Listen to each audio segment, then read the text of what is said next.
I was absolutely shocked to see a copy of this movie, Rupture, on a bargain shelf for £3 recently after, only being out for a couple of months, if that. I remember seeing the trailer for this movie not that long ago at all, at least at the time of releasing this review, and already it was dirt cheap on a cheap shelf in a second-hand movie shop. That isn't a good sign. And I had also already heard that the ending of the film is a bit off, that the film itself doesn't necessarily have as good quality as you'd hope, that the characters aren't that great, and that Noomi Rapace, of course from Prometheus among other things, is the best aspect of the film. So I went into this film with very low expectations. I expected to be disappointed, but there was still that glimmer of hope. Of course, I want to find underappreciated horror films, and just because it's only just been released doesn't necessarily mean it can't be underappreciated. There are certainly movies which don't get the respect that they deserve, be it marketing or just opposition that came out at the same time. Plenty of my favourite films were crushed by the opposition or just couldn't afford the kind of marketing which they deserved. So what did I think of Rupture? Well, the basic story of Rupture is the character of Noomi Rapace is a divorced mother, and she's planning to go skydiving.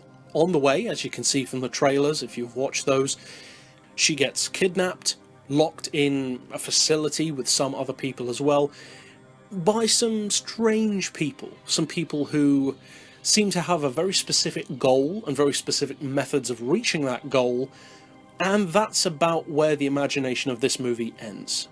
And I hate to say it, but it wasn't a great film. It wasn't even a good one. It was a subpar movie. Now, you may be wondering, if you've been around on my channel for a while, well, if it's a bad film, why am I reviewing it? Because as a general rule, I do not review bad movies. However, I do occasionally review movies which weren't good, but they had potential. And the reason why I review them is so that some people, like myself, who appreciate that spark of a good idea, so much so that they can check out a movie which isn't good, just to appreciate what could have been done differently, to spitball ideas of what you would have done differently, almost like a different kind of movie watching experience, where you look at it from a fixing point of view. What would I have done? How could I have made it better? There are certain movies like that which I've already reviewed, a perfect example being Altitude. It's a rubbish movie, but the concept is actually quite good. It could have been a fantastic horror film, totally unique in its premise, as far as what I've seen at least, but it just didn't hit the bar of quality.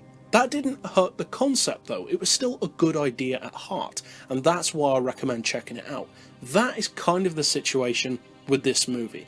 Don't go into this film expecting it to be good.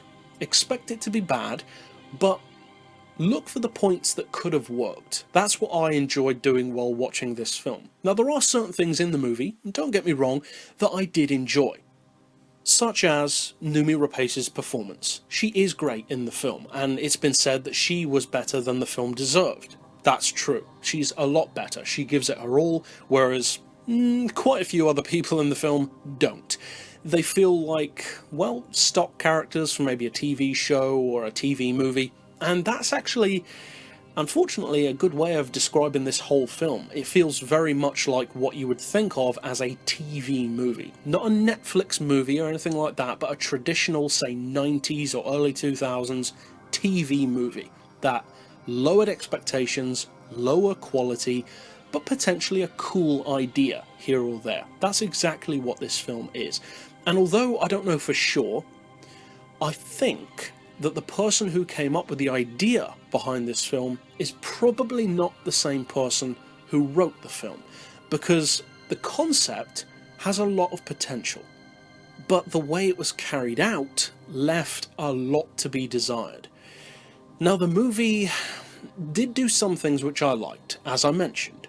Some of the visual style in the film, the locations in particular, were reminiscent to some degree of movies like Split.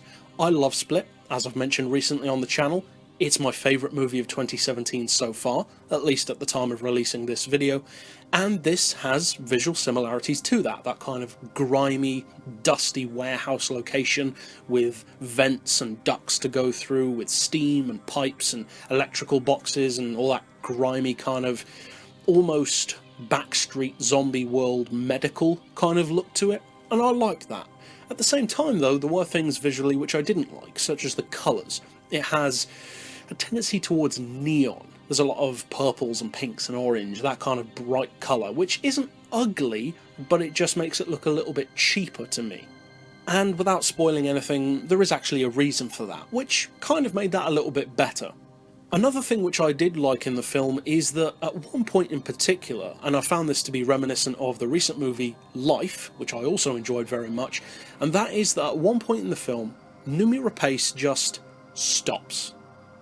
She doesn't run, there's no dramatic music, she doesn't fight, she doesn't make a plan, she just stops for a few seconds and kind of breaks down. That is a surprisingly realistic moment in an otherwise ridiculous film. And I like that. Just like in Life, after one of the characters dies, in particular, all of the crew in the film just stop and cry. I really like that, because you just don't see that in enough films. People take everything in their stride, even when they're scared. They've always got a plan, they're always going somewhere, they're always looking for the next weapon or the next place to hide. The pace never stops. And I like it when they do, because that's realistic. Now, of course, that doesn't save the movie. It's still subpar overall, at least in my opinion. And overall, my thoughts going through this movie were actually focused in one direction in particular, and it's something which I still feel now after having watched the movie and given myself a bit of time to mull it over, and that is that this entire film, were you to discount Noomi Rapace, Michael Chiklis and Peter Stormare, the three biggest names in the film, if you were to remove them and their associated stardom and salary from the movie and replace them with unknown people who you can pay whatever basically, you could have actually made this into, say, a 20-minute YouTube movie. Quite easily. There are substantial portions which could have easily been cut out of the film. The pacing is extremely slow, and not in a tense way, it's just slow. There are scenes which are pointless, the pacing could have easily been much quicker, and, well, as I said, it could have easily been a short film. In some ways it even reminded me of the kind of stuff that I would make on YouTube. And that's not a good thing, especially from a movie which undoubtedly had a much bigger budget than I would have making a YouTube short. Overall, it's, as I said, a movie which had some interesting concepts, but ones which ultimately aren't used. And as far as the ending goes, well, I can understand why some people found it to be a bit weird. It does feel, without spoiling anything too specific, but it is kind of a general spoiler, I guess, it feels like they were trying to set up a sequel. That makes no sense, because I don't think the people involved in this film could have realistically thought this would do that well. So, I don't know, it's kind of weird how they chose the choices that they made.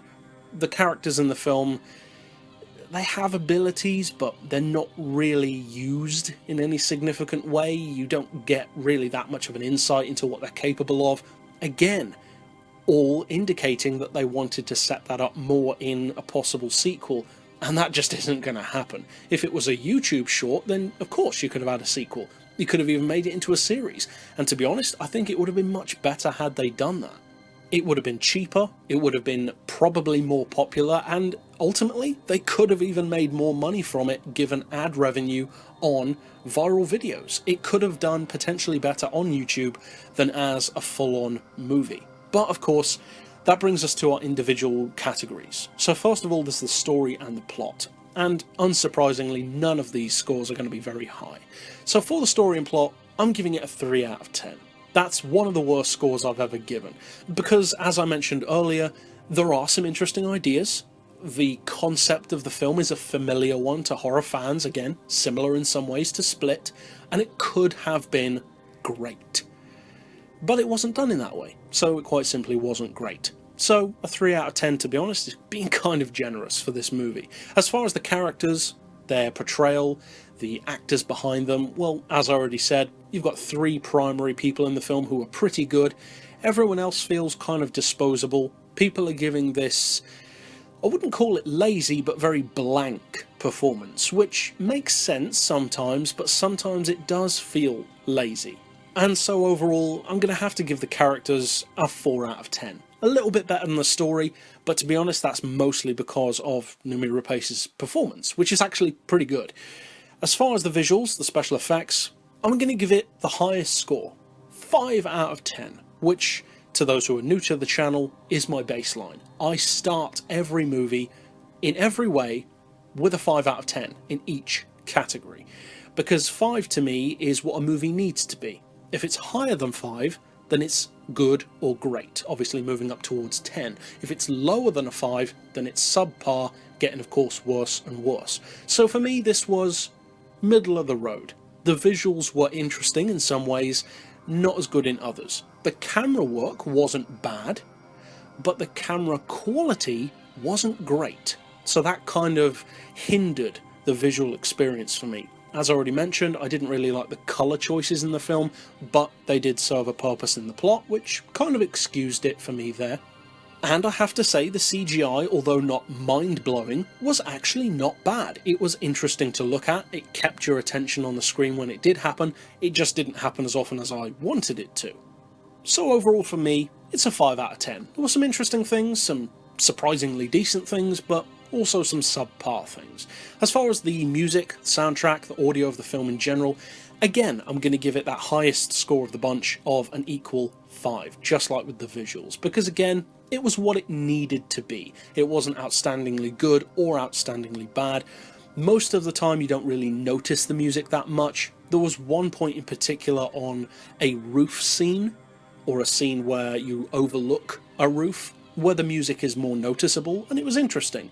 And to be honest, it was just okay. The whole thing as a total package was just okay.